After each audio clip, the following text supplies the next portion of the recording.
Fallout 76 is getting its next big update very soon, called the Gleaming Depths. Unsurprisingly, within this update there are quite a few big changes, including changes to 24 perk cards that you may very well have sat in your character build. In this video, I'll cover all changes to the 24 perk cards, including the new additional effects and benefits and how this might affect you. So please be awesome and hit that like, consider subscribing, and remember you can also catch me live on both YouTube and Twitch for many fun pack streams. Bethesda say the main reason for the changes are to make these specific perk cards more interesting and easier to use in your builds. However, they have still not been that clear with some of the information, so thankfully the Fallout 76 community has the fantastic Duchess Flame who has taken the time to produce a whole array of perk card calculators that will show you the new effects of the perks at all possible special ranks in some easy to use charts. So please see the description for links to her website for all of these, and do check out her on various social media platforms and give her a follow. Firstly, in Strength there are two perk cards that are being altered, Bullet Shield and Ordnance Express. The first change to Bullet Shield is that it's being moved from Strength to Endurance. The second change is that it will no longer grant damage resistance whilst firing a heavy gun, but will instead provide a 5% chance per star rank to deflect range attacks for 6 seconds when firing a heavy gun. Plus, there is no cooldown on this.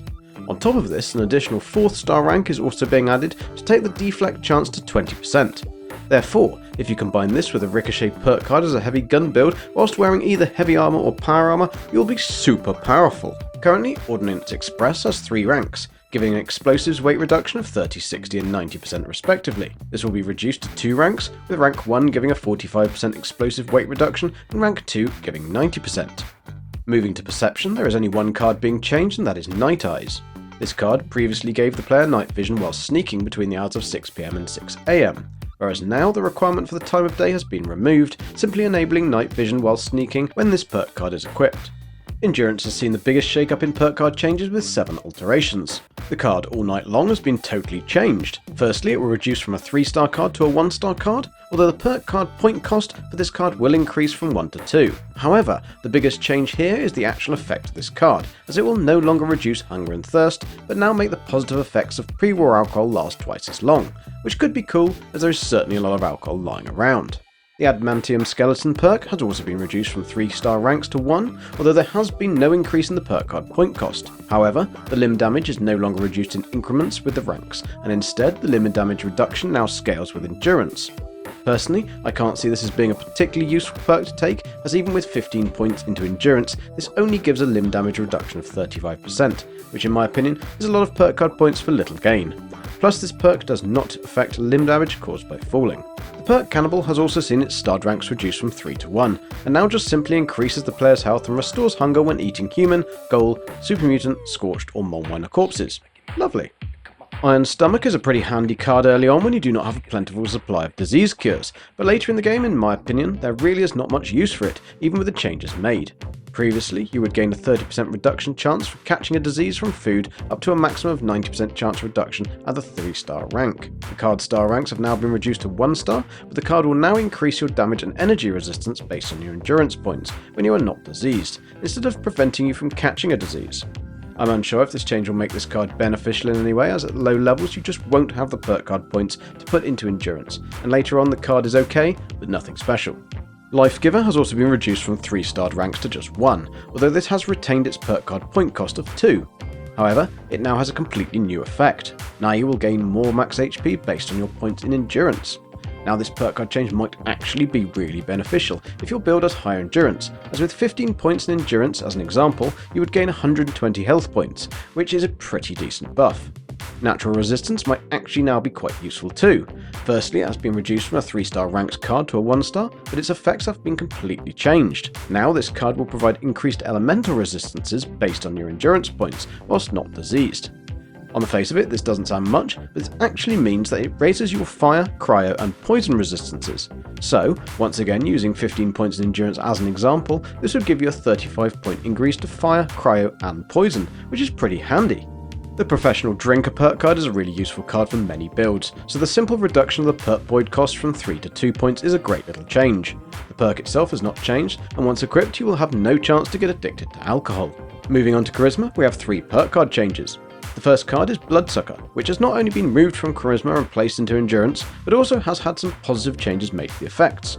Firstly, the card has been reduced from 3-star ranks to 1, and the effects now make blood packs and the Cannibal effect satisfy thirst, no longer cause radiation, and give a healing bonus up to 200%. Now, although Lone Wanderer is not as beneficial in a multiplayer game, where there are so many benefits to being in a team, the Lone Wanderer perk has now been reduced to 1-star rank from 3-star rank card, with its effects now scaling with your level of charisma. Please note that it does still cost 2 perk card points to equip, and this perk card provides 3 major bonuses: AP regen, damage resistance, and energy resistance. And using 15 points in charisma as an example, you would gain a 30% AP regen bonus, a 75 point damage resistance increase, and a 75 point energy resistance increase. So, if you're not too invested in XP gain from using the inspirational perk card, you could save a perk point here and equip this instead. Now, this is a nice welcome change to a perk card we all know and love, Hard Bargain. The perk card's ranks are being reduced from 3 stars to 1, and instead of a rather ambiguous description of buying and selling prices at vendors are better, we now just get a nice +7 charisma with this card equipped. In Fallout 76, the higher your charisma, the better your prices, meaning you'll pay less when buying and get more caps when selling. The sweet spot for charisma is still 25 points in this special, where you will only pay 1.75 times the item's base price when buying and receive 25% of the base value when selling, and can easily be achieved with the consumption of food and chems to temporarily increase your charisma, for example, sweet rolls and great mentats. Moving on to intelligence, there are 3 perk cards in this special that have been altered. Batteries included is pretty useful and has seen a nice positive change. It's been reduced from a 3-star rank card to a 2-star rank card, with its effects now granting an energy ammo weapon weight reduction of 45% at 1-star rank and 90% at 2-star ranks. The perk card First Aid has always bugged me, needing a 3-star rank for it to be much use, unless you're playing a low health build of course. So it's nice to see the star ranks being reduced from 3 to 1 stars, and the effects of the card now to be based off your intelligence points. As an example, with 15 points into intelligence, you would now gain 35% increase to your Stimpak healing. This change now makes this a worthy perk to keep in your loadout. Despite Radaway being plentiful in the wasteland, the Pharmacist perk was useful to maximise the use of this chem, by giving 3-star levels of 30, 60 and 90% radiation removal respectively. This has now been scrapped, and the card has been reduced to a 1-star rank, with Radaway now removing more radiation the higher your intelligence special stat. One thing to note, that this card is no longer required for crafting disease cures or water filters. Moving on to agility, there are 2 perk cards that have been affected. Evasive has been reduced from 3-star ranks to 1-star. The effects will now actually be more true to the card's name, and give you a chance to evade attacks based on your agility points, although this will still only apply when not wearing power armor. So again, using 15 agility points as an example, this card would now give you a 6% chance to evade attacks. I must admit, I was a little surprised at getting such a low chance from a high amount of agility special points, but I guess we'll have to wait and see how it works out. Firstly, Thru-Hiker has been moved from agility into endurance, but this has also been reduced from a 3-star rank to a 2-star rank, with rank 1 giving 45% weight reduction of all food and drink, and rank 2 giving a 90% weight reduction of all food and drink. Personally, I think this is one of the best perk card changes, and that one will be welcomed by many. Finally, we have 6 changes in the luck special. Cap Collector was always a perk that I never really bothered with, as it required 3 ranks to get anything decent, and then only applied to cap stashes. Thankfully, this has now been addressed, and made into a really great perk card. The first positive change is the reduction in the card's rank from 3 to 1, but now the effects apply to all corpses and containers, not just cap stashes.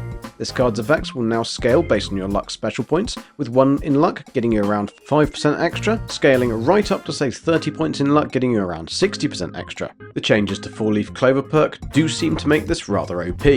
Previously, each hit in VATS had a chance to fill your critical meter, whereas now each miss in VATS contributes to the critical meter based on your luck special stat. Plus, the card's ranks have been reduced from 3 to 1. So again, using 25 special points in luck as an example, with this we would see a 63% fill of your critical meter.